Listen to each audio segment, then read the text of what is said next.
मूकनायक प्रकाशक के 101 साल पूरे हो रहे हैं।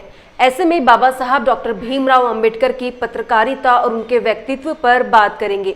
बाबा साहब की पत्रकारिता का काल 1920 से लेकर 1956 तक रहा और पहला अंक 31 जनवरी 1920 में निकाला गया। समाज में छिपी वेदना, संघर्ष और सच्चाई को सामने लाने के लिए बाबा साहब पत्रकारिता को एक अच्छा जरिया मानते थे। कलम की ताकत को समझते हुए समाज को सच्चाई का आईना दिखाने में पत्रकारिता का हमेशा से ही अहम किरदार रहा है। इसलिए पत्रकारिता को लोकतंत्र का चौथा स्तंभ भी कहते हैं। लेकिन आज के पत्रकारिता पर कई सवाल उठते नजर आते हैं। इसलिए आज हम बाबा साहब और आज की पत्रकारिता पर बात करेंगे। हमारे साथ कुछ ज्येष्ठ पत्रकार इस बारे में अपनी राय देने के लिए मौजूद है। सबसे पहले हमारे साथ मौजूद है ज्येष्ठ पत्रकार और नाटककार प्रभाकर दुपारे, जिनसे हम बात करेंगे। सर, मूकनायक को 101 साल पूरे हो रहे हैं और हम बाबा साहब और आज की पत्रकारिता पर तो बात करेंगे ही, लेकिन उससे पहले क्योंकि मूकनायक पर हम बात हो रही है तो हम सबसे पहले जानना चाहेंगे कि बाबा साहब के मन में मूकनायक को निकालने की कल्पना कैसे आई और इसके पीछे की पूरी कहानी क्या है। जिस समय बाबा साहब का आंदोलन चला, महाड़ का सत्याग्रह हुआ तथा नासिक कालाराम मंदिर प्रवेश का सत्याग्रह हुआ, तो ये छोटे मोटे आंदोलन जो बाबा साहब ने उस समय किए थे, तो ये ध्यान में आया कि बाबा साहब की बात जो उनको कहनी थी लोगों के सामने, या तो कुछ निवेदन उनको लोगों को करना था जिसमें मीडिया की अहम भूमिका होती है, तो ये कहना उनके लिए थोड़ा मुश्किल भी था क्योंकि उनके पास कोई माध्यम नहीं था, कोई मीडिया नहीं था।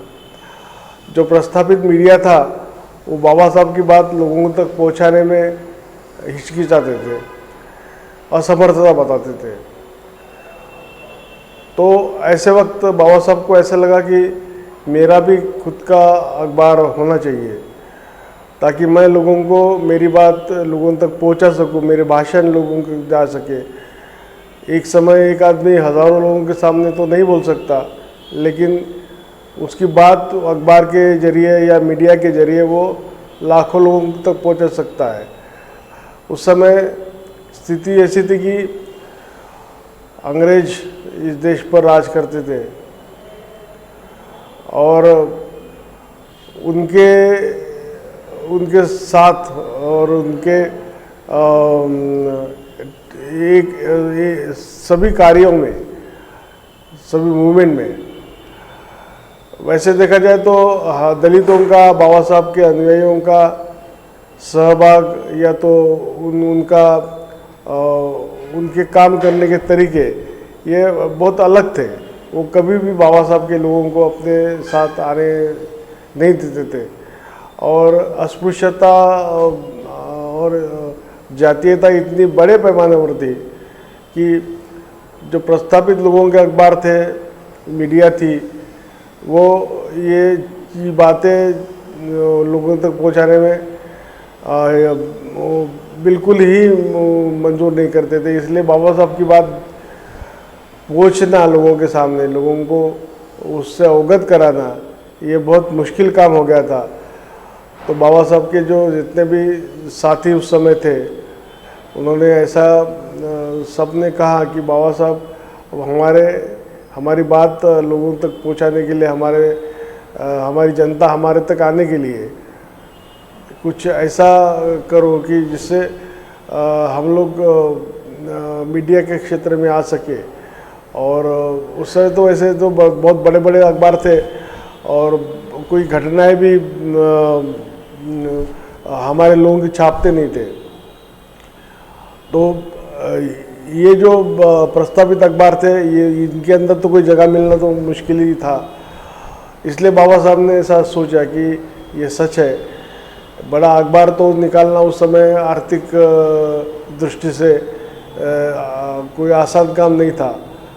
जिस तरह आज भी अखबार निकालना बहुत मुश्किल काम है, इंडस्ट्री है अखबार, उस समय भी अखबार निकालना मुश्किल काम ही था क्योंकि उसका सर्कुलेशन के विज्ञापन और उसका जो ढांचा होता है वो करने के लिए बाबा साहब के पास कोई समर्थ व्यक्ति भी नहीं था, वो अकेले थे।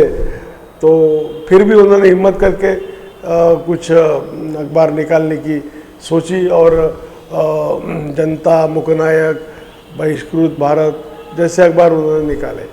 तो ये ज़रूरत समझ कर कि अखबार निकालना यानी कोई उनको बिजनेस करना नहीं था, धंधा करना नहीं था या पैसे कमाना भी नहीं था।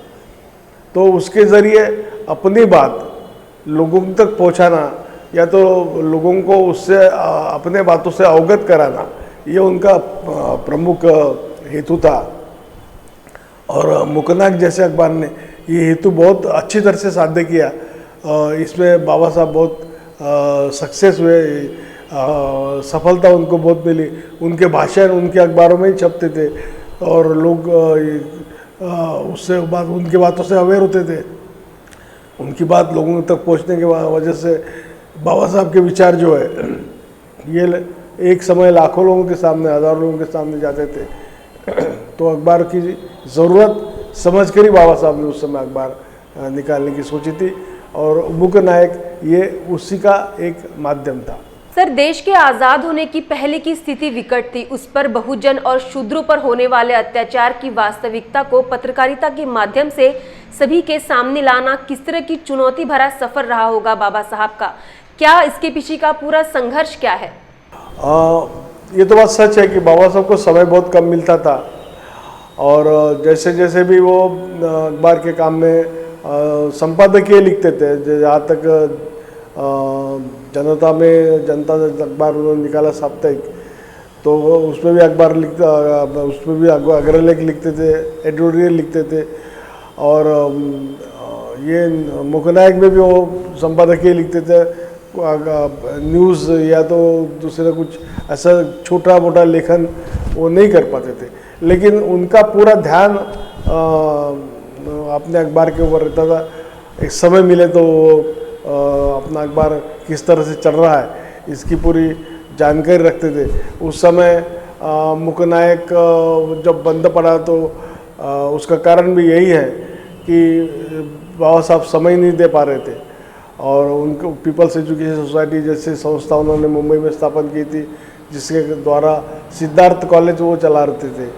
तो ये भी बड़ा मुश्किल काम था कि आंदोलन, कॉलेज और बाकी भी जो बाबा साहब के काम थे उनमें से समय निकाल कर अखबार को देना, क्यों अखबार का जो काम है ये फुल टाइम यानी पूर्णकालीन काम है।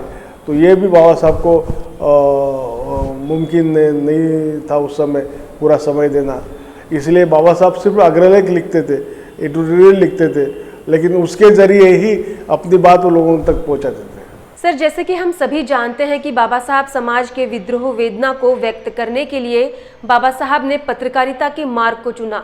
लेकिन आज के समय की पत्रकारिता की वास्तविकता क्या है? आपके नज़रों में वास्तविक पत्रकारिता के बारे में आप क्या कहेंगे?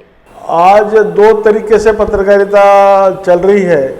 एक तो ये अपरिहार्य कारण से पत्रकारिता में सामाजिक वास्तव दिखाई नहीं दे रहा। उस समय जो हेतु था अखबार निकालने का कि समाज में एक अपनी बात पहुंचाना और उससे समाज में जागृति निर्माण करना, लेकिन आज वो हेतु पीछे मुड़ता चला गया, पीछे पड़ गया है। इसका कारण यह है कि बहुत सारा हिस्सा अखबार का ये कमर्शियल ढंग से चलता है और अखबार कोई सर्कुलेशन से चलता नहीं। उसकी व्यापकता कितनी है, कितनी प्रतियां बिकती है, इससे अखबार नहीं चलता। तो उस पर कितने विज्ञापन आते हैं, इससे अखबार चलता है। और तो विज्ञापन आने के लिए जो चीज़ें, जैसे मैंने अनुभव किया है अखबार के दुनिया में रहकर, कि जैसे विज्ञापन के लाने के लिए जो कष्ट सहने पड़ते हैं लोगों को, जो कंप्रोमाइज़ करने पड़ते हैं, जो तड़जोड़ी जिसको कहते हैं कि करना पड़ता है, ये जो नहीं कर पाता वो पीछे पड़ जाता है और अखबार में उसको जाहिराती एड्स कमर्शियली वो जो मिलना है उसको मिलती नहीं। और इसके बाबा साहब का अखबार भी तो इसी वजह से बंद पड़ा। बाबा साहब ने उस समय अखबार में जाहिरात या तो एड्स के लिए बहुत कोशिश की, लेकिन उनको भी उस समय ऐड नहीं मिलती थी। और जो लोग सर्कुलेशन में काम करते थे वो बाबा साहब को बोलते थे कि बाबा साहब अपना जो वर्गनी है वर्गनी भी अपने को मिलती नहीं ठीक ढंग से।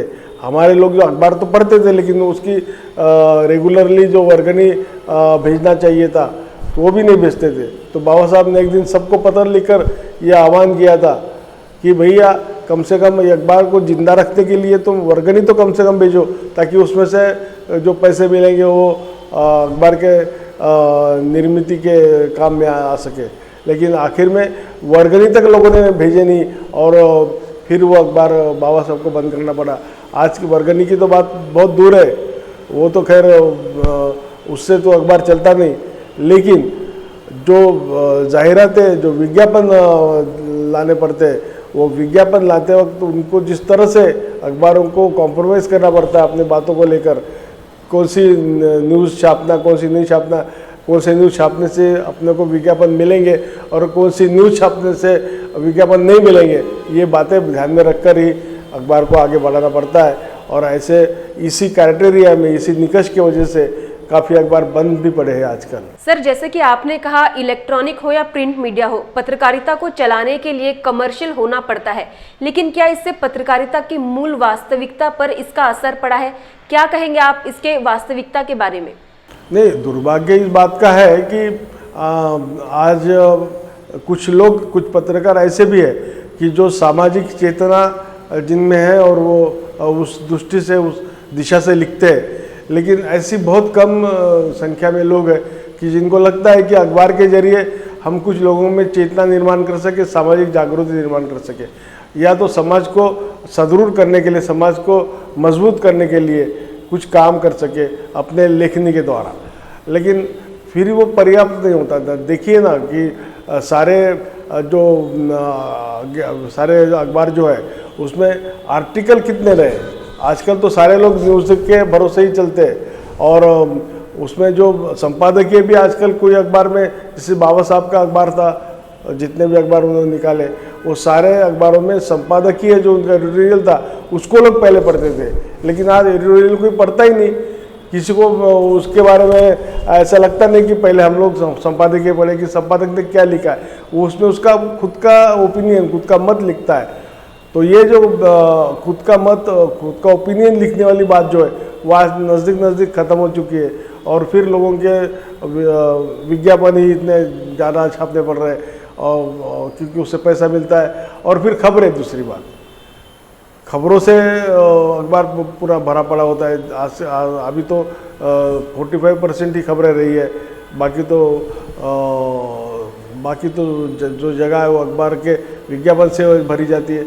लेकिन फिर भी अपना मत, हमको समाज में कुछ देना है, उनको कुछ बातें बोलनी है, ये जो अपनी बात कहने की जो स्थिति उस समय थी वो आज नज़दीक खत्म होती जा रही है। ये दुर्भाग्य है। हम बात कर रहे थे ज्येष्ठ पत्रकार और नाटककार प्रभाकर दुपारे से पत्रकारिता की वास्तविकता के मूल के बारे में जानकारी देने के लिए हमारे साथ और एक यहाँ पर ज्येष्ठ पत्रकार मौजूद है, विनोद देशमुख जी हमारे साथ इस वक्त मौजूद है। सर, फुले शाहू की विचारधारा को आत्मसात करने वाले हमारा समाज है, ऐसे में फुले और आम्बेडकर इनके समय की पत्रकारिता के बारे में क्या कहना चाहेंगे आप? तो पत्रकारिता का मूल अर्थ ही ये है कि to educate the people, to entertain the people, तो and to inform the people. यानी एक सेंटेंस में अगर पत्रकारिता समझाई जाए तो to educate, entertain and inform. हमारा अगर इस देश का पुराना इतिहास देखा जाए तो स्वतंत्रता पूर्व जो सामाजिक या राजकीय आंदोलन हुए उसके करीब सभी नेता पत्रकार रह चुके हैं।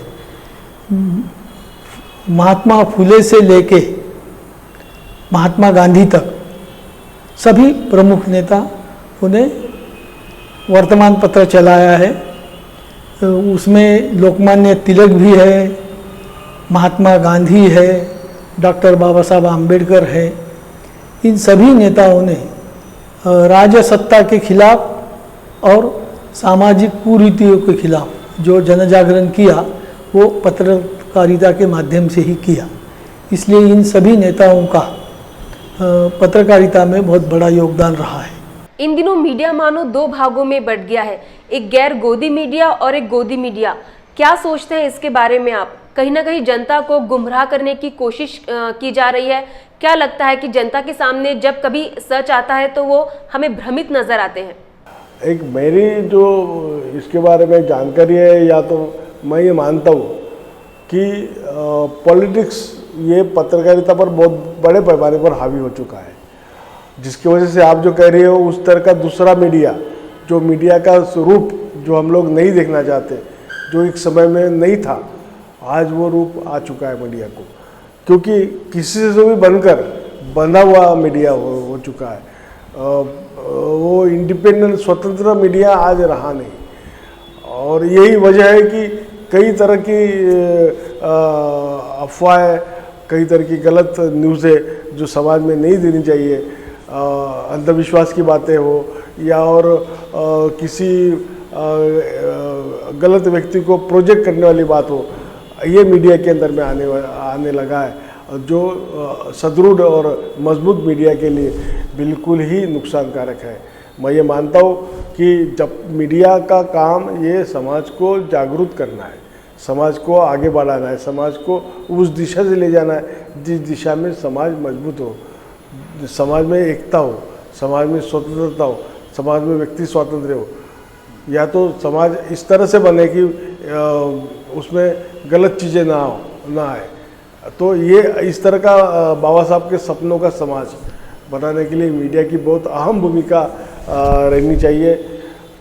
लेकिन वो आज बाबा साहब के सपनों का समाज बनाने वाली जो मीडिया की बात थी वो आज नहीं रही। बाबा साहब के सपनों के या तो बाबा साहब के ध्येय धोरणों के खिलाफ सब जा रहा है मीडिया, ऐसा कभी कभी लगता है।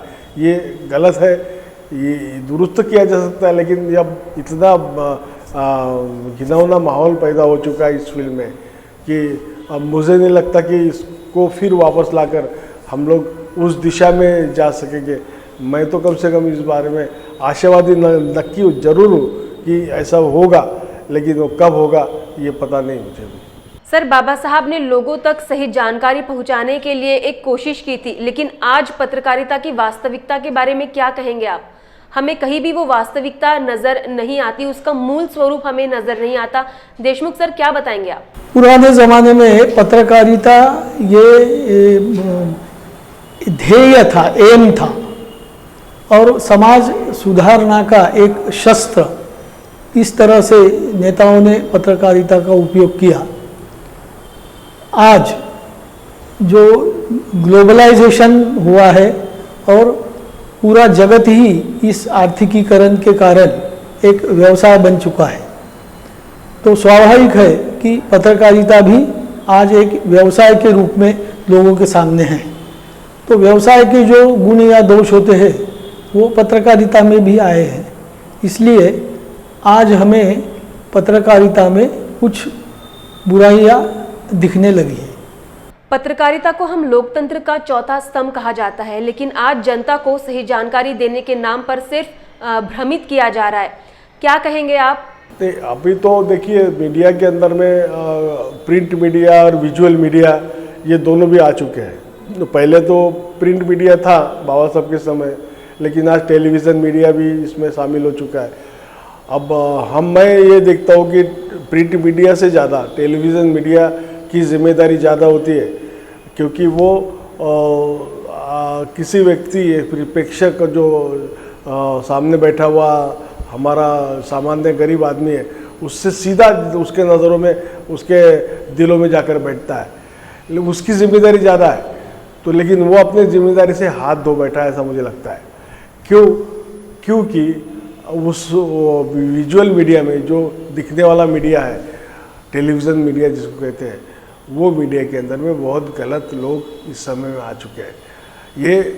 ये तो कहने वाली बात तो अलग है, दूर है, लेकिन ये सच्चाई है कि ये मीडिया की जिम्मेदारी जो जितनी बड़े पैमाने पर थी कि उन्होंने समाज को एक सही दिशा में ले जाना चाहिए, वो भटक गए अपने रास्तों से, ऐसा मुझे लगता है। क्यों कि रोज़ अगर हम लोग टीवी खोल कर देखते तो ये जो प्रस्तावित चैनल्स हैं इसके अंदर में कोई किसी पार्टी से बिका हुआ, कोई किसी व्यक्ति से बिका हुआ, या तो कोई किसी विचारधारा से बिका हुआ ऐसा लगता है। तो इस तरह से बिके हुए लोग समाज को कोई रास्ता बता नहीं सकते। मैं मानता हूँ कि स्वतंत्रता मीडिया के, विजुअल मीडिया के अंदर में तो भी कम से कम बहुत कम रह चुकी है। अब रही प्रिंट मीडिया की बात, तो उनकी विचारों की अपनी मर्यादा है, उनकी विचारों की अपनी मजबूरी है कि वो अब ठीक ढंग से चल भी नहीं पा रहे, तो उनको अपना खड़ा रहना, सबसे पहले आर्थिक दृष्टया खड़ा रहना भी प्राथमिकता देनी चाहिए उस बात को। और ये अगर प्राथमिकता दी जाए तो ये सारी बातें उनको करनी पड़ती है। कोई बात अगर समाज को घातक हो और वो आर्थिक दृष्टया उनको अगर आवश्यक है तो भी विचारों को करना पड़ता है।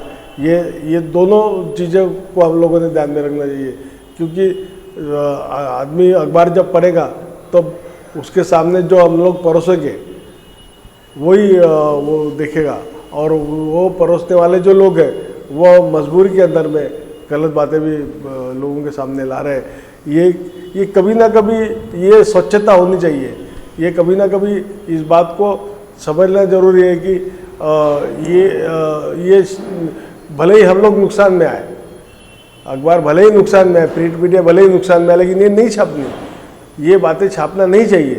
ये जिस समय हमारे प्रिंट मीडिया के भाई लोग समझ लेंगे तो मुझे ऐसा लगता है कि मीडिया को अच्छे दिन आएंगे, वरना आज मीडिया के दिन कोई अच्छे है ऐसा मैं नहीं।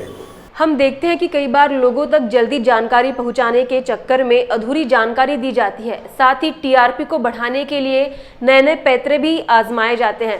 किस तरह से आप देखते हैं कि एक अगर कोई रिपोर्टर रिपोर्टिंग करता है या पत्रकार वहां पर जाता है और सही जानकारी वहां से नहीं निकल के आती, और जिसके तौर पर एक भ्रम का निर्माण होता है, जिसका असर देश की जनता पर होता है, क्या बताएंगे आप? पत्रकारिता को कलंकित करने वाली बात है, ये सही है। क्योंकि जिस तरह से मैंने पहले ही कहा कि जिस तरह से किसी विचारधारा को बेचे जाओगे, तुमको खरीदने वाला कोई सामने अगर खड़ा है और तुम अगर उसको सरेंडर हो जाओगे पूरे किसी आर्थिक कारणों से या और किसी कारणों से, तो मुझे नहीं लगता कि तुम सच्ची बात कह पाओगे।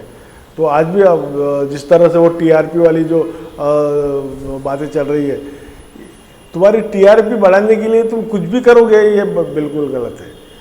टीआरपी बढ़ाना नहीं बढ़ना ये तो तुम्हारे क्वालिटी पर डिपेंड होना चाहिए। उसके लिए तुम अगर घपलेबाजी करोगे तो मुझे नहीं लगता कि तुम अपने पेशे से, अपने धंधे से ईमान रखते हो। ये बेईमानी है, और इस तरह की बेईमानी मुझे नहीं लगता कि इसके पहले कभी आई है, लेकिन ये बहुत तेज़ी से अभी बढ़ रही है और ये बहुत घातक भी है मीडिया के लिए। मेरे जैसा अनुभवी पत्रकार इस बात का तो हमेशा निषेध करूंगा, क्योंकि मुझे जब मैंने पत्रकारिता शुरू की तो मेरे सामने एक सपना था। वो सपना समाज को बदलने का था, समाज को बाबा साहब अम्बेडकर, फुले शाहू अम्बेडकर के दिशा से ले जाना था। उस दिशा से ले जाने के लिए, उस मार्ग से चलने के लिए ये सब गलत लोग अगर मेरे इर्द गिर्द हो तो मुझे नहीं लगता कि मेरा रास्ता बहुत आसान रहेगा। मुझे भी बहुत मुश्किलें झेलनी पड़ेंगी, और फिर भी हम लोग, हमारे जैसे चंद पत्रकार ऐसे हैं कि जिनके दिमाग में आज समाज को सही दिशा बताने की जिद है, और हम लोग अपने काम में कामयाब होंगे ऐसा मुझे पूरा विश्वास है। रही बात ये टीआरपी वाले मीडिया की, तो ये ज़्यादा दिन टिकने वाले नहीं है।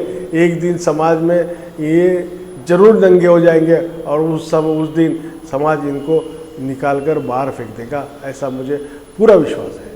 सर, 26 जनवरी को दिल्ली में जो कुछ घटित हुआ, जिसके बाद किसानों के पक्ष और विरोध में मीडिया की जानकारी सामने आई, जिसने जनता को भ्रमित कर दिया है, इस तरह के विरोधाभास को देखते हुए क्या कहेंगे आप जनता की ओर से?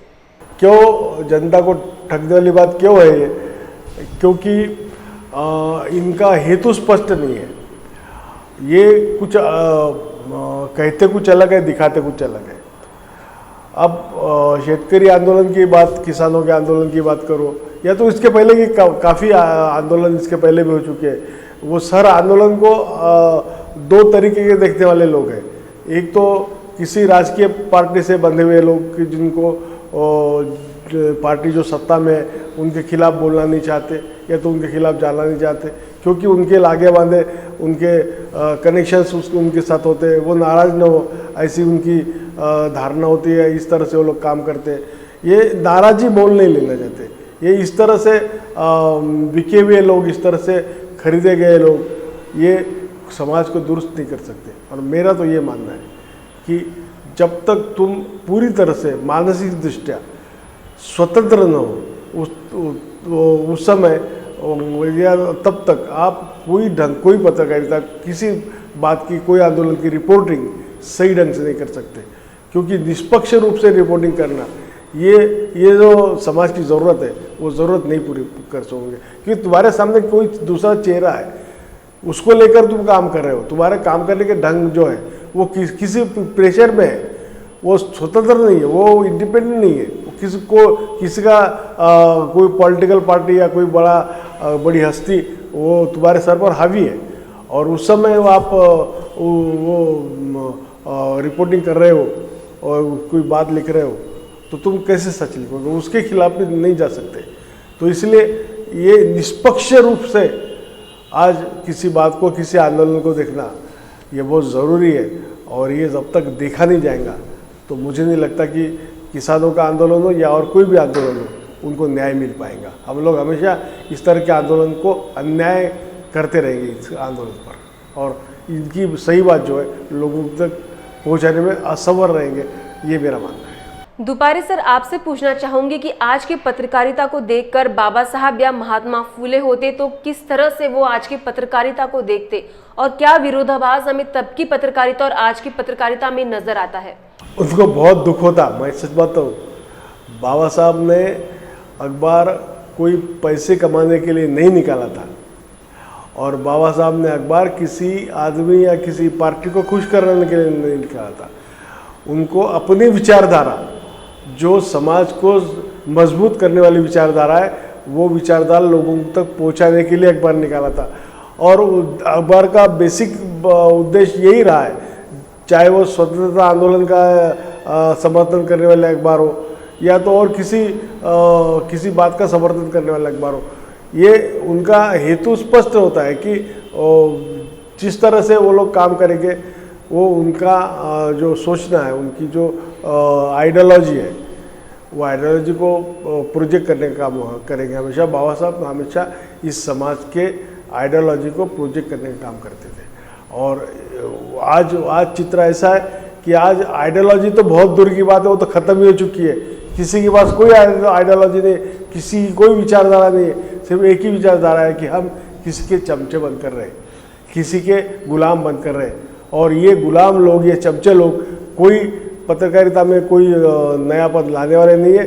ये पत्रकारिता को बदनाम करने वाले लोग हैं और ये हमेशा करते रहेंगे। बाबा साहब आज अगर होते तो इस तरह की पत्रकारिता नहीं करते। बाबा साहब भले ही उनके अखबार बंद पड़ते, 3 अखबार तो बंद पड़े, फिर शुरू किए, फिर बंद पड़े, इस तरह से बातें चलती रही। आज अगर वो होते तो मुझे ऐसा लगता है कि जनता उनको इतना साथ देती कि वो अपना एक ऐसा अखबार लोगों के सामने लाते कि जो सही ढंग से लोगों के उत्थान के लिए, लोगों की प्रगति के लिए समता, स्वातंत्र्य, बंधुता और न्याय, इन जीवन मूल्यों को बाबा साहब ने हमेशा आगे रखा है और ये रखकर ही उन्होंने काम किया। ये जीवन मूल्यों को प्रोत्साहित करने के लिए उनका अखबार काम करता आज। अगर लेकिन दुर्भाग्य बाबा साहब आज हमारे बीच नहीं है और इस तरह की कोई व्यक्ति भी आज हमारे बीच नहीं है।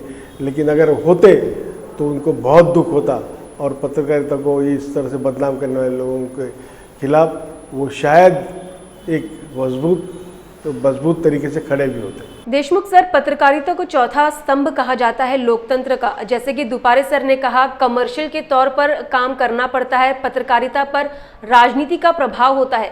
ऐसे में पत्रकारिता की वास्तविकता का क्या?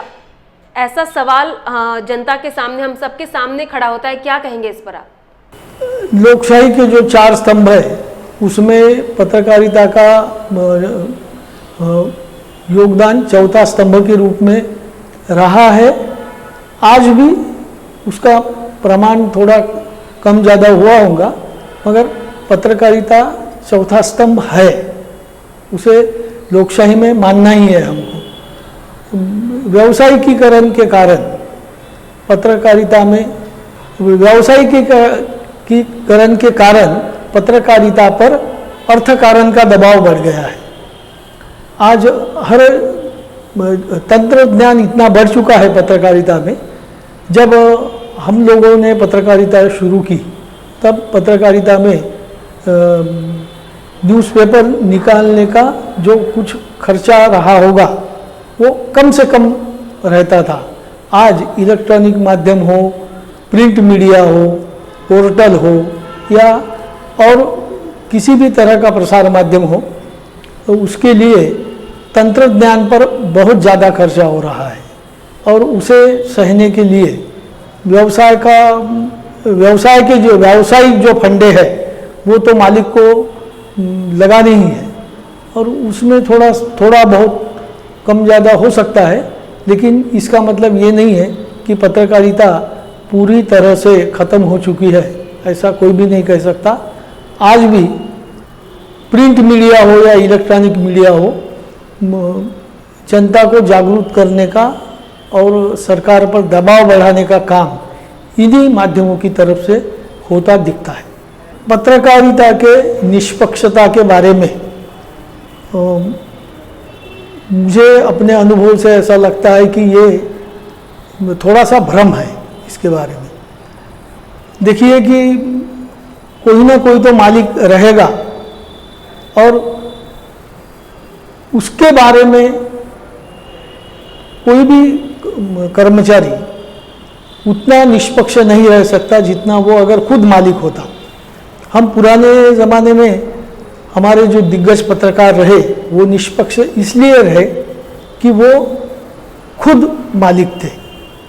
आज मालिक अलग है और पत्रकारिता करने वाले अलग हैं। हम महात्मा फुले से लेके महात्मा गांधी तक अगर आप नाम देखेंगे तो वो सब के सब खुद के पेपर चलाते थे। और आज जैसे मैं पत्रकार हूँ तो मैं अपना पेपर खुद नहीं चलाता, मैं किसी का नौकर हूँ। और नौकरशाही में यानी सरकारीकरण हो या प्राइवेट इंडस्ट्री हो, नौकरशाही में कुछ ना कुछ तो मालिक का दबाव कर्मचारी पर रहेगा ही। उस ढंग तक पत्रकारिता में भी पत्रकारों पर दबाव है, ये तो मानना है। मगर इसका मतलब ये नहीं है कि पत्रकारिता ने निष्पक्षता छोड़ दी है। आज भी आम आदमी का जो आवाज़ है वो सरकार तक यानी मुंबई हो, दिल्ली हो, यहाँ तक पहुँचाने का काम पत्रकार ही अपने कलम से माध्यम से, अपने इलेक्ट्रॉनिक मीडिया के माध्यम से कर रहा है। निष्पक्षता का जो 100% लोगों को लगता है कि एक आदमी निष्पक्ष रहे, ये मानवीय स्वभाव के हिसाब से भी मुमकिन नहीं है और वही नियम पत्रकारिता को लागू है। सर, क्या लगता है आपको निष्पक्षता और राजनीति का प्रभाव इससे सच्चे पत्रकार के हाथ कहीं ना कहीं बांध दिए हैं, या फिर बड़े पत्रकारिता समूह से जुड़ने के कारण ऐसा होता है कि निष्पक्ष तौर पर सामने एक पत्रकार नहीं आ पाता? क्या लगता है आपको? सत्ता और पत्रकारिता इसका जो नाता है वो पहले से इसी ढंग का है जो आज हमको दिखता है। सिर्फ आज उसे गोदी मीडिया यानी मोदी के सरनेम के ऊपर से वो गोदी शब्द आया है, वो गोदी मीडिया कहा जा रहा है। हमने इंदिरा गांधी का भी कार्यकाल देखा है, उस जमाने में भी दिल्ली के सत्ताधीश इसी ढंग से पत्रकारों से पेश होते थे जिस ढंग से आज मोदी होते हैं। तो ये जो सत्ताधारी है वो हर बार, कोई भी सत्ताधारी हो वो हर बार यही चाहता है कि पत्रकार हमारे हाथ में रहे, और ये कोई नई बात नहीं है। इसलिए गोदी मीडिया का आज जो प्रचलन बढ़ते जा रहा दिखता है, उसकी तुलना इंदिरा गांधी के कार्यकाल से भी की जा सकती है। तो क्या हम इंदिरा गांधी के ज़माने के पत्रकारों को इंदिरा पत्रकारिता या और कुछ कहे? तो ये एक तरह से पत्रकारिता पर भी अन्याय है और जो सत्ताधारी है उन पर भी एक तरह से यह अन्याय है। हर शासक, सिर्फ भारत में नहीं पूरे दुनिया में हर शासक यही चाहेगा कि पत्रकार हमारे कहने के ऊपर नाचे। इसमें कोई नई बात तो है ही नहीं। हाँ, इसका प्रमाण कम ज़्यादा हो सकता है। कुछ लोगों को आज लगता है कि मोदी ने, नए प्राइम मिनिस्टर मोदी ने भारत की पूरी पत्रकारिता पर कब्जा कर रखा है, लेकिन जो चित्र है वो उतना सही नहीं है। आज भी कुछ पत्रकार, जैसा कि इंदिरा गांधी के ज़माने में भी कुछ पत्रकार उनसे टकराने की हिम्मत रखते थे, वही हिम्मत आज के भी कुछ पत्रकारों में दिखती है। तो मुझे लगता है कि जो पत्रकारिता के बाहर लोग हैं वो ये गोदी मीडिया या नॉन गोदी मीडिया का टकराव ज़्यादा उछालते हैं। आजकल सोशल मीडिया पर कई वीडियो हम देखते हैं कि आने वाले खबरों की जानकारी देने के नाम पर विवाद खड़ा हो जाता है। क्या कहेंगे इस पर? क्योंकि कई बार विवादों का सामना हो जाता है। खबरें आने के पहले ही उसकी टिप्पणी पहले से ही की जाती है, उसकी जानकारी पहले से ही दी जाती है। ऐसे में कहीं ना कहीं सिचुएशन और जो असलियत है इसमें हमें विरोधाभास नजर आता है और गलतफहमी के कारण कई बहुत बड़ी घटना सामने आ जाती है। क्या कहेंगे इस पर आप? सोशल मीडिया आने के बाद पत्रकारिता का जो स्वरूप है वो बदल चुका है। प्रिंट मीडिया और इलेक्ट्रॉनिक मीडिया में एडिटिंग नाम की चीज़ हुआ करती थी। जो कुछ भी संपादकों के सामने आता था उसे तराश कर पेश किया जाता था। सोशल मीडिया में एडिटिंग नाम की चीज़ कतई नहीं है। सोशल मीडिया के कारण जिसे जो चाहा उसने लिख दिया, और व्हाट्सएप हो, फेसबुक हो, इंस्टाग्राम हो या और कोई सोशल मीडिया हो, वो उस पर पोस्ट कर देता है। It goes unedited. और इससे आज एक नया संकट पैदा हुआ है।